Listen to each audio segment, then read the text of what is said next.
o ano começou, de fato, de fato já estamos finalizando o primeiro mês do ano, e uma coisa que é certa, de fato também a tua vida piorou. O tipo de vídeo que eu mais assisti, no meu Instagram este ano, foi exatamente o preço dos alimentos e principalmente o preço da carne em nosso país. O que eu sei que a sua vida está se deteriorando, o seu poder de compra está se deteriorando, e se você simplesmente perde poder de compra, você perde a tua dignidade, a tua vida vai se esfacelando, cada dia ela fica pior. E sobre dignidade e poder de compra é algo que marca a história do nosso país. É sobre isso que eu vou falar, mas tudo isto depois da vinheta.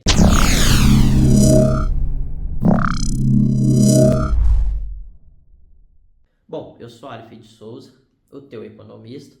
Atualmente eu estou graduando em Economia pela Unigran, presente em todo o território nacional, com mais de 160 polos.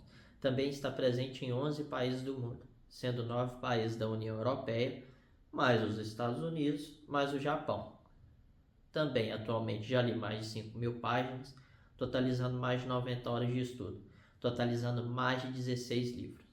Vou falar um pouco sobre a economia brasileira e vou fazer um cruzamento do presente, dos dias atuais, com o nosso passado, para entendermos um pouco o que está acontecendo com o nosso país.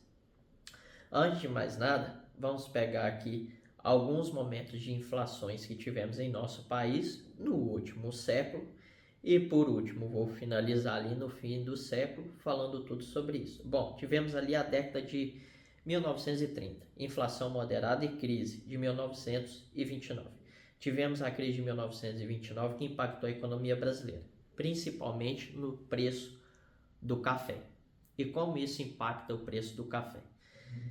Bom, o café naquela altura, ele era o grão que o país mais exportava, bem como era o que mais gerava superávit para a balança comercial do país, bem como a balança de pagamentos, gerando assim divisas, e essas divisas que financiavam o nosso país, principalmente na transição ali para a industrialização e o investimento de infraestrutura brasileira.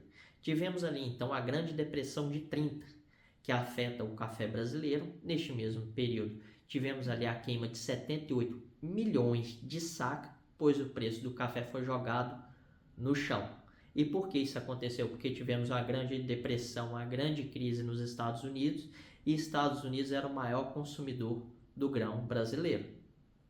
Depois tivemos também outro período que nos chama a atenção, tivemos ali a década de 1950, inflação com desenvolvimento nacional do país, no governo de Getúlio Vargas, 1951 a 1954. E depois tivemos, sucedendo o período de Getúlio Vargas, tivemos ali Juscelino Kubitschek, 1956, 1961, a chegada das montadoras de fato em nosso país, e neste momento também tivemos outro período de inflação, por excessos de gastos do governo com o plano de desenvolvimento de Brasília. Então tivemos uma intervenção do governo, do capital do Estado, e este excesso de gasto nos trouxe mais uma vez inflação.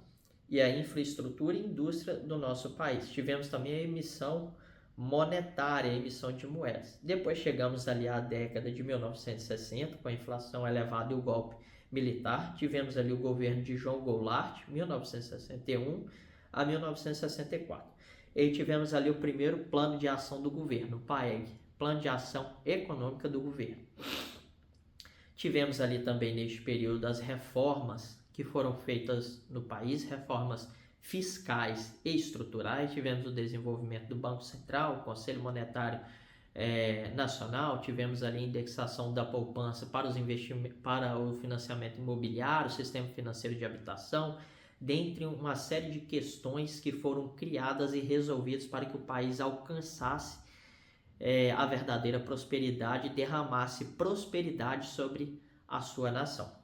Bom, tivemos ali a década de 1970 a 1980, tivemos ali a crise do petróleo em 1973 e 1979, que afetou o nosso país, E depois tivemos ali a década de 80, que é marcado como o esfacelamento da economia brasileira, e aí é marcado pela grande crise que viveu o nosso país, porque tivemos um baixo crescimento econômico, na ordem de 1,5%, e neste mesmo período também tivemos o esfacelamento dos indicadores de desenvolvimento econômico, tudo aquilo que afeta a minha vida e afeta a tua vida. Água potável, nível de escolaridade, nível de renda, longevidade e mais uma série de outras coisas. E depois chegamos então, neste mesmo período, tivemos ali já o acúmulo da hiperinflação, chegamos então na década de 1990.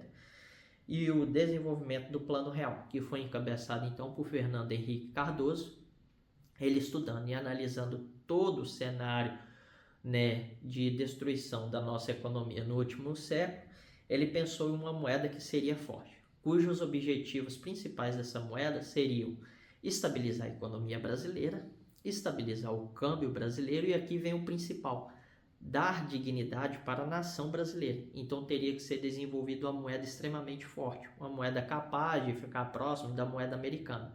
Pensando dessa forma, criou-se o tripé macroeconômico brasileiro. Qual é o tripé macroeconômico brasileiro? É a meta de juros, é a meta de inflação e reservas cambiais em dólares. Quem gera essas reservas cambiais em dólares em nosso país? Exatamente o Banco Central, criado na década de 1960. Uma moeda como a nossa, que se distancia do dólar americano, nós perdemos. Quando a moeda se aproxima do dólar americano, nós ganhamos. Então, a moeda que se distancia a cada dia que passa do dólar americano, nós perdemos e eles ganham em cima de nós. E o que está acontecendo é exatamente isto. O nosso tripé está sendo destruído. Nos últimos anos, vimos uma forte elevação da nossa taxa básica de juros. Tivemos uma taxa básica de juros próximo da ordem dos 15%, a taxa volta a cair e agora novamente ela volta a subir, né? Mostrando que tira toda a estabilidade da nossa economia e mostrando que realmente nós temos um cenário de inflação ao qual não estamos conseguindo controlar, sem contar os outros efeitos que a taxa básica de juros traz sobre a economia brasileira. Bom, além de tudo isso, não podemos deixar de mencionar o Plano Cruzado de 1986, não podemos deixar de mencionar o Plano de 1987, não podemos deixar de mencionar o Plano Verão de 1989. Todos fracassaram. Sem contar também que não podemos esquecer de onde chegou a nossa hiperinflação, que ela chegou na ordem de 2.947% em 1990, mostrando a necessidade de uma reforma monetária e de uma necessidade de uma moeda que fosse extremamente forte. Então, atualmente, o que está acontecendo no nosso país é exatamente essa deterioração do tripé macroeconômico brasileiro, sendo mais uma vez meta de juros, meta de inflação, e estamos vendo o governo queimando nossas reservas cambiais, o que mais uma vez enfraquece a nossa economia, enfraquece o nosso câmbio e enfraquece a nossa moeda, fazendo assim que nós perdemos poder de compra. Se você perde poder de compra, você perde a tua dignidade. Sem contar outra questão que afeta também é a tributação em bens de capitais. O que eu quero te dizer? Como nós temos uma elevada tributação em energia e combustíveis, e isto afeta a produtividade, afeta as empresas, afeta o caixa das empresas. Trata-se de bens não duráveis, são aquilo que consumimos, né, diariamente, semanalmente, mensalmente, trimestralmente, semestralmente e anualmente, pois, como sabemos, a demanda ela segue um fluxo, eles nos repassam isso e cada dia torna-se mais caro o preço dos alimentos em nosso país, especificamente a carne. Também temos ali a cotação das rações, que afeta na criação de animais. E agora o último, para finalizar, nós temos também o estrangeiro, pois agora, como nós temos um cenário de inflação em nosso país, nosso produto torna-se mais competitivo no mercado exterior, então por isso exportamos mais, causando assim um superávit na balança comercial e na balança de pagamentos, e o estrangeiro ele paga melhor. Então o que acontece? O pecuarista brasileiro ele prefere 1000 vezes exportar do que abastecer internamente. Então, um exemplo hipotético: nós temos aqui um pecuarista brasileiro que ele vende uma determinada carne a R$50.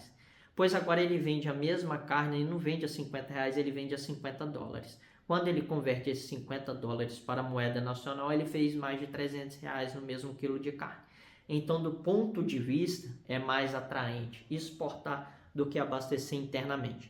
E mais uma série de outras questões que afetam o nosso país. Bom, isso era só um adendo para dar aqui e para ficar uma verdadeira explicação com mais profundidade, entendermos assim o impacto que isso tem direto no nosso poder de compra. E a nossa dignidade está indo para o ralo. Se você gostou e gosta de tudo relacionado ao escopo econômico, já inscreva-se e ative o sino para notificações. Eu fico por aqui e até o próximo vídeo.